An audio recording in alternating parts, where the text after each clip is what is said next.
I was paired with someone else in my class who I was pretty close with at that time, Laina. Wait, she has a boyfriend right now? Yes, she has a boyfriend at this time. Sucks. That she's been dating for 4 years. We both have work in the morning at the same job. All right. We have the same job. Together. We work together. Yes. She would call me every night, hound me, message me, see me at work, be crying at work. We shared a cubicle at work. We'd be next to each other, and she would be in my personal space.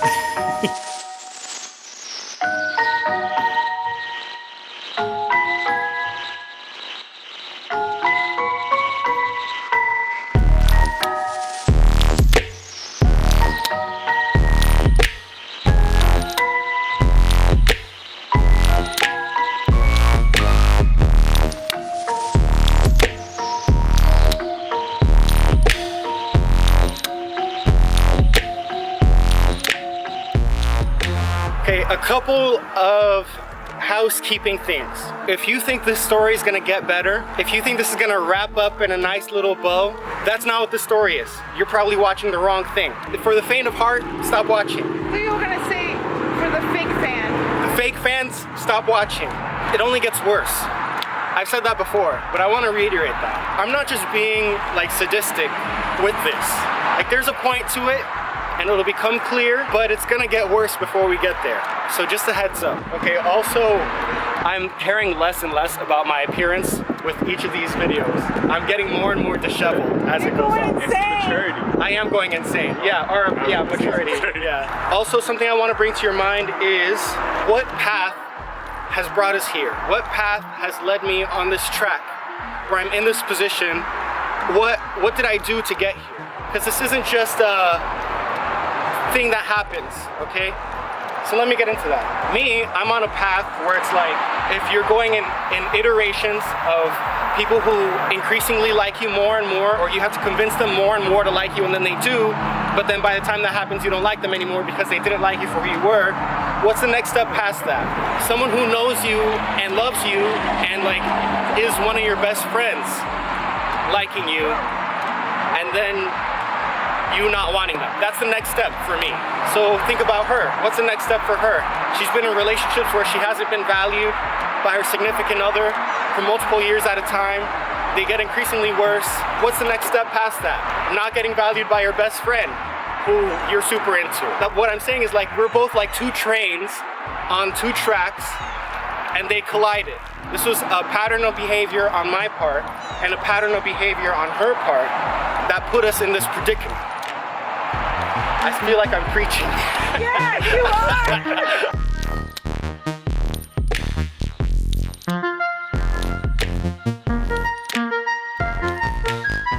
So this relationship affected my work life as well. Before I get into that, it was stressing me out, physically stressing me out a lot. And I haven't lived a cushy life either. I haven't lived like a comfortable, super easy life. I've been through a lot of hardships, but this stress, the stress from this relationship, this engagement, got to me on a deeper level than anything else before, because I felt at fault, because I felt guilty about it. That's why it got to me. Anytime she would get anxious or cry or call me late at night or whatever, it got to me because I was the agent of change for that to happen, you know? Whereas with other things in my life, there was nothing I could do to change them. But with this, it was like I caused this, was my mindset. It physically affected me. Like I wasn't sleeping, I was eating less, but the cherry on top for this was that I started feeling sick, like physically sick, because of the hours on the phone, the crying, the calling, the name, the you know, everything. It just was a burden on my soul. There was once that I felt malaise. You know, I felt like when you're about to get the flu, I got that feeling. And I was at work and I just couldn't work anymore. My head was stuffy, everything felt stiff. And then I got blisters on my body and I was like, what? Nothing like this has ever happened to me before. In general, I was healthy overall, you know? But what? This is just like different, on a different level than anything else. I left work, went to a doctor, and I had shingles, which is not a disease that affects young people often. If you look at the graph on Google, it's like 0 to 25 is like the smallest bar, and then 65 and up is like everybody. So that's like, shingles doesn't affect young people, but I got shingles out of what? So I remember meeting with my doctor, and my doctor was like, have you recently had a bone marrow transplant? Sorry. And I was like, no? What? You would see that, right? You would have that info, right? No. And my doctor was like, have you ever tested positive for HIV/AIDS? And I'm like, no. And they're like, have you had any other organ transplants? I'm like, no. What? No. In the black market. Yeah, I'm like, no, I haven't. And my doctor was like, are you stressed? And I was like, yeah. And my doctor was like, damn, for real, what? My doctor was surprised at me. Like, what? You need to relax. That's my prescription for you, relax. And also like medicine for like the herpes zoster virus. But also she was like, whatever you're doing in your life, you need to do that less so that you're not stressed. Looks so bad. Or else your immune system you're gonna get sick worse. But I felt like I couldn't do that. Why could I not do that? There's a few reasons that I felt like I couldn't do that. Let's get into now it's getting good. Okay, now we're cooking with gas. Okay, because we're gonna talk about steaks. This was a high stakes situation. No, not T-bone steaks. The what's at stake here like is a lot. Estacas? Like Outback steak. No and no. Estacas?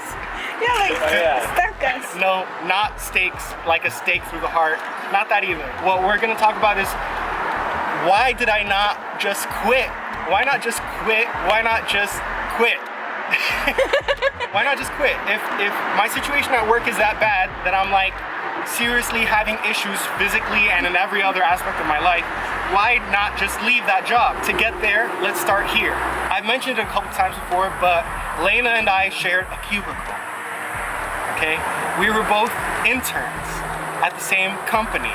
I started working there first. Now we're getting into what's good. I started working there. They had another opening for another intern. I told her about it. She got the position. I'm sorry.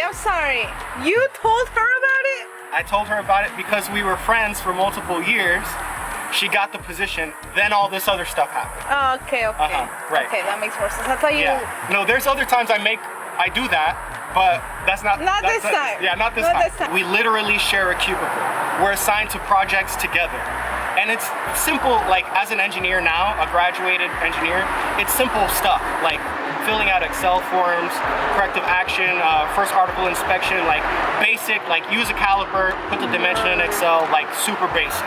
And we literally, our stations, it was me, and then her literally next to me, sometimes even sharing the same desk when we got more interns. Something that I need to get across is getting an internship in college for an engineer is vital. You don't just quit, is what I'm getting at. What is an internship good for an engineer? When you graduate, you have the professional connections, you have some experience on your resume, not only experience, but you have references. Okay, and these are all extremely important things so that when you graduate, you'll be ready to take a position either with that company you've been interning with or with another company with the references and experiences you got here. Getting an internship is one of the most important things you can do to set yourself apart, give yourself experience, and get a leg up on the competition. Getting an internship is that thing you gotta do. You've got to have an internship. And the only thing worse than not having an internship is having an internship and then quitting that internship. Because that shows that you're not a reliable worker. That shows exactly the opposite of everything you want to show with an internship. By quitting it, you show a future potential employer that you're exactly the opposite of what they want. Quitting an internship is sacrificing your career. It's sacrificing years of effort, because that's the first question. If someone sees on your resume an internship from this time to this time, why did you leave is the first question.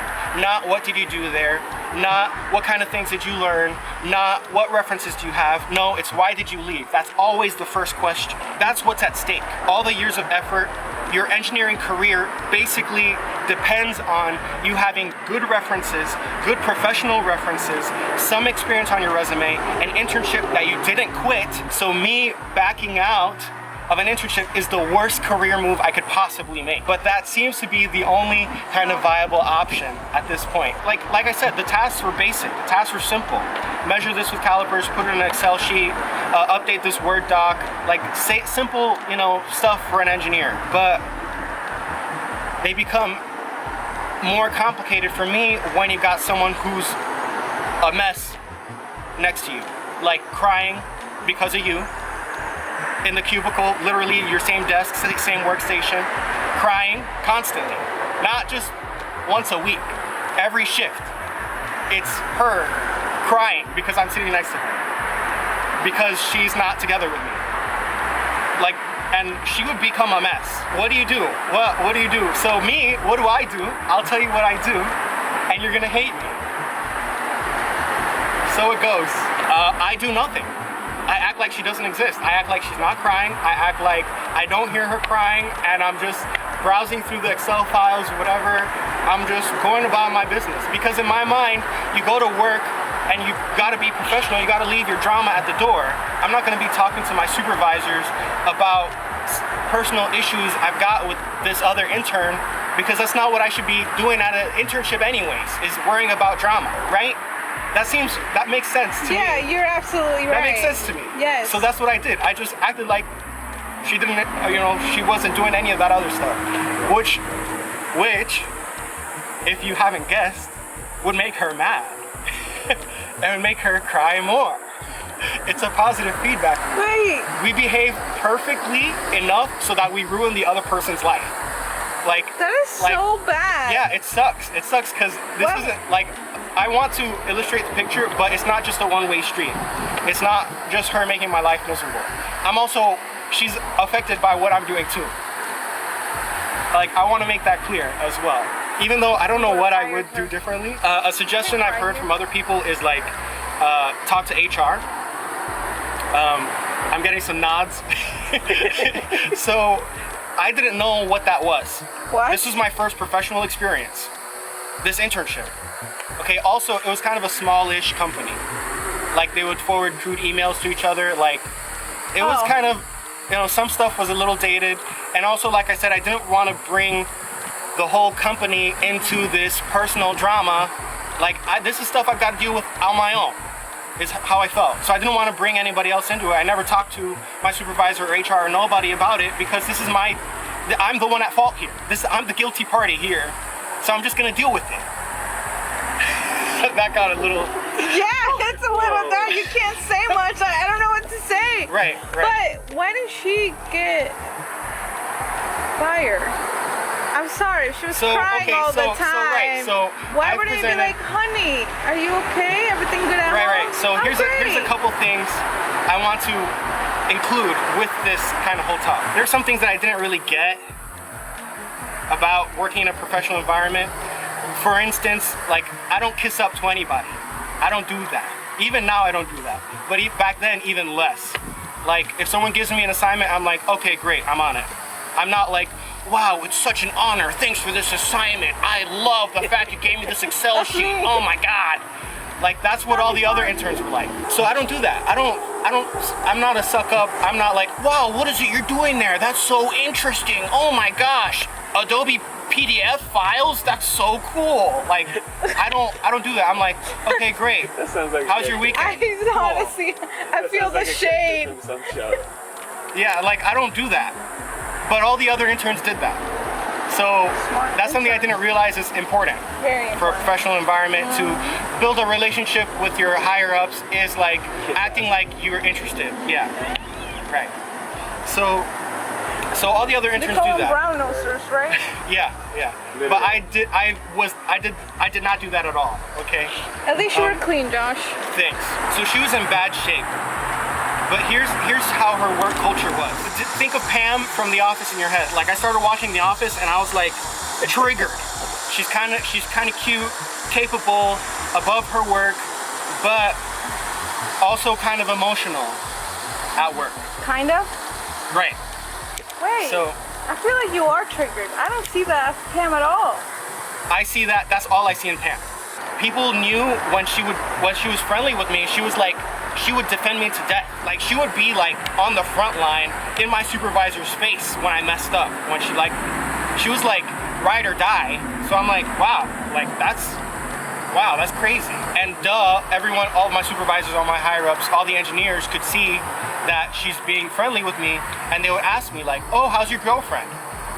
They would ask me that. Yeah, and I would politely, like I said, I'm not a kiss up. Like, so I'd be like, oh, we're not dating, and I don't know how she is because I don't keep tabs on her. That's what I would say. Oh, wow. Yeah, I would say, no, but this wasn't a one-time thing. I would say this constant.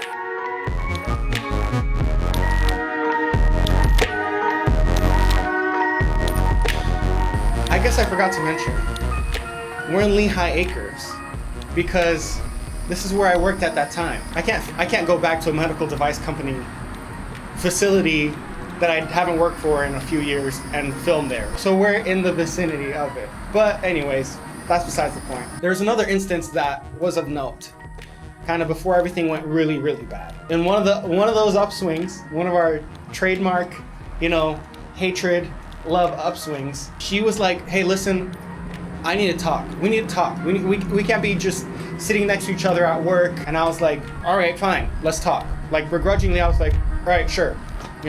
I guess I owe her that much, right? To talk to her. That's fine, right? Should be fine. So we go to her car and she opens her purse and she pulls out lined paper, a lot of lined paper. She unfolds it and it had handwritten notes by her on it. And then she started reading it off to me. And she started asking me questions. They were questions listed on the paper. And she was asking me, that time when I was house sitting and we were together on the couch, you said that sometimes you're just trying to be my friend, but you can't focus on our friendship. What did you mean by that? Well, first I was surprised by the fact that she had pages of handwritten questions for me. And secondly, I was surprised by the complexity of her questions. Even when you think about it in the long run, what's the point of me answering her questions? What's the point of me entertaining this conversation? Or when she wants to get to the bottom of something, it's usually us just going in circles for hours and then not making any progress, of her being like, oh, well, you meant this and this, and you said this and this, so why aren't we together? And then me being like, well, I don't want us to be together. And then her being like, well, what about this and this and this and this? And then us just going in circles. And that's what this was. And that's something that I probably would have done differently. I would have probably been more straightforward or not, because it was always a waste of time. But that time in the car when she had her notes and she was asking me these questions, I was like, I guess I'll try to answer as best I can. I was like, well, I did mean what I said when you were house sitting, but that doesn't mean that I want a relationship with you. I could say that I was distracted by your physical beauty and still not want a relationship with you. Like, I would do these acrobatics to jump through these hoops that she was putting up, right? That's what every conversation of us was like when she wasn't like hating me or texting me or, like hating me, yelling at me, screaming at me. It was like me jumping through these hoops of, well, here, I meant this because of this, and this could still be true because of this. That's what it always felt like, and it never got anywhere. So she got through a few more questions, and then she stopped. She folded up the paper and put it back in her purse. She was like, I can't even do this. And in my head, I'm like, thank God. And that was when she didn't hate me. When she did hate me, it was just her crying next to me, like bad, like in bad shape. And then me just typing up on my Excel file at work. And my supervisor, everyone at the office sees this. She's not subtle. She's not very subtle about it. So everyone at the office sees that we're having a falling out, right? Maybe not from my end so much, but from her. Whose side are they gonna take? Where it was like people were asking me like, oh, how's your girlfriend? People would still ask me about it even when we weren't good. and she was like crying and all that stuff. She was like, hey, people would be like, supervisors, engineers would be like, hey, so what happened with you and your girlfriend? And I'm like, then I would say the exact same thing. Actually, we're not dating. We never dated. She's not my girlfriend. And I don't know why she's crying. Like, which would make her mad. I know it would make her mad. I don't know. It was always like that. I was always like telling people like, we're not dating. And then when she's like bawling her eyes out, what do you think they're gonna think? You know? Who's the bad guy here? But here's the point of this whole video. So we're at this point, right? I've tried to paint a picture of how we got to this point. What do you do from here? Okay, because there would be people that I would talk to or ask for advice or whatever, but it's like they wouldn't get it. Like, work was a nightmare.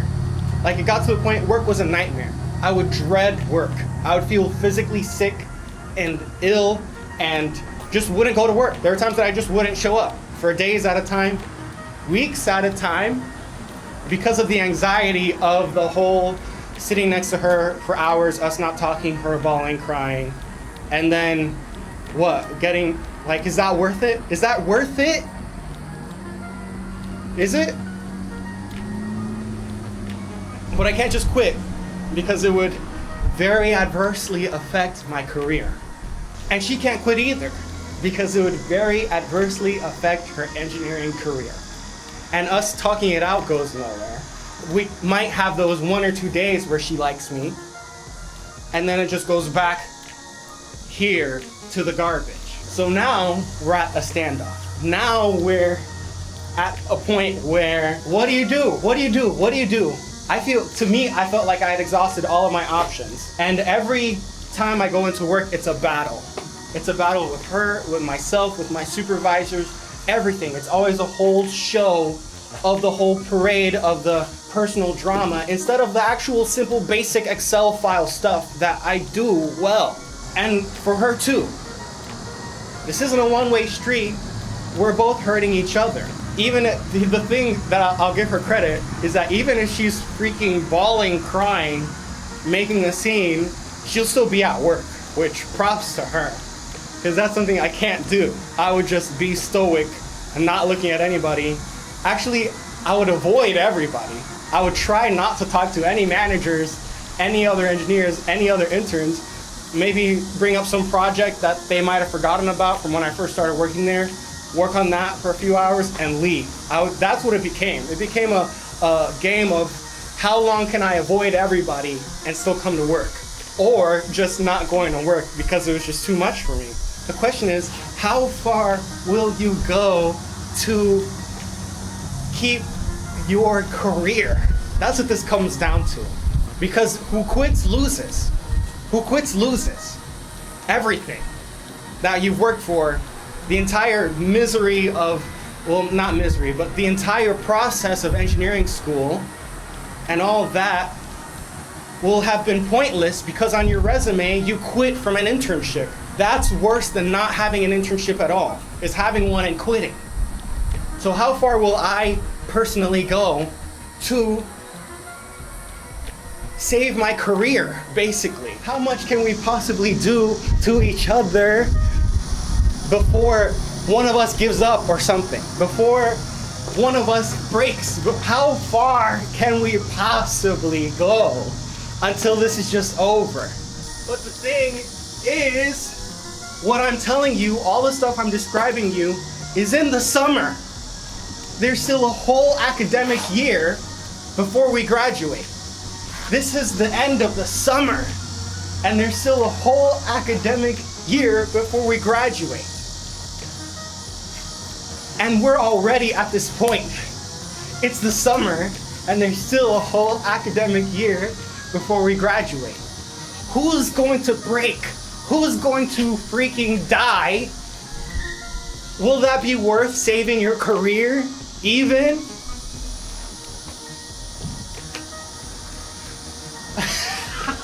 Well, you're gonna find out. And it's not pretty. But you gotta subscribe, because I will continue with more about how the school year and stuff progressed.